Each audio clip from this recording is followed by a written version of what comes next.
and someone stand up and say there's a talk going on after this prayer about such and such by Imam such and such, a lot of the youth, we don't want to stay for this talk. We want to leave. We want to get out. Our phones are ringing. We got the world out there we want to go to. This is the natural stuff and natural distractions of the dunya. So what I had is, if people said that I'm coming, Muslim Bilal's going to be there doing this poetry, the youth will be like, oh, we want to go and listen to him. He's a rapper. He's this. So this was a way to attract the youth to come to these talks and make sure it's not just entertainment. It's not just entertainment.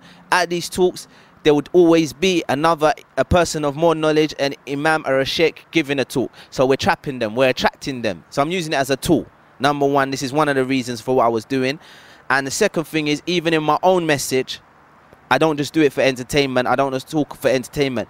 It's in order, just like if you said to do a talk about how you came to Islam, I will do a talk on how I came to Islam in order to inspire people. I'm doing that, but I just beautify my voice when I'm doing it, and it rhymes. And it's a way where, because you know, when you do a talk, sometimes people lose concentration after 10 minutes. In this way, I noticed that the youth, they'll stay listening to it. And it was also an alternative, a replacement for music. A lot of people said they stopped listening to music, they started listening to this, etc. or something else they could listen to in their car. So I like to talk about my concerns in Islam, my views, some advice to the Muslim youth, and my journey in hope to inspire them to, like I said before, not to go towards a life which I'm running away from. Bismillah. A black slave, I came a long way from my old days, and now I live life in the slow lane, making my way to my destiny. I'm living like a black slave.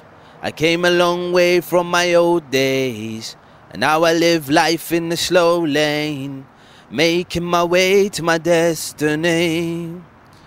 Yeah, I was on the outside looking in, a ghetto child lingering, thinking, should I take it now? The thoughts were just wavering. Will it make my daddy proud? What am I gonna say to him? Can I go back to my house? Mommy, I'm a Muslim. How's she gonna take it down? How they gonna take it in?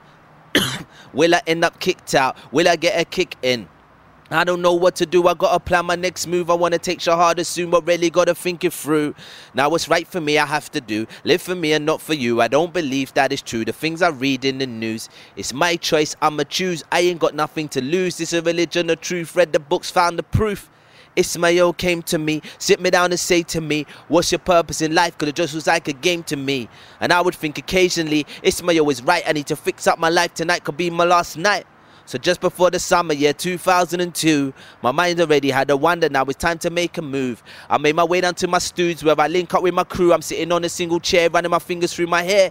I said, yo, it's your Phil, is your older brother here?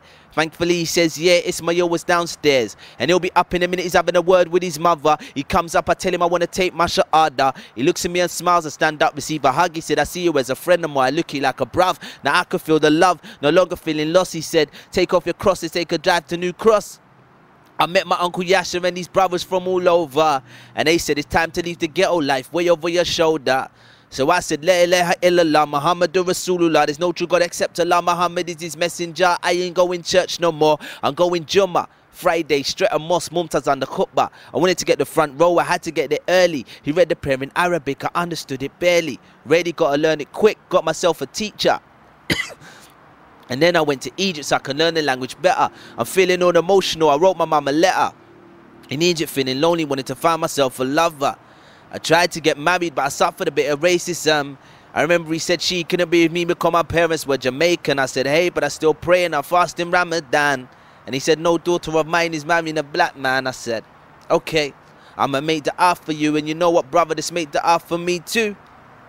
I was just happy I'm a Muslim that came from the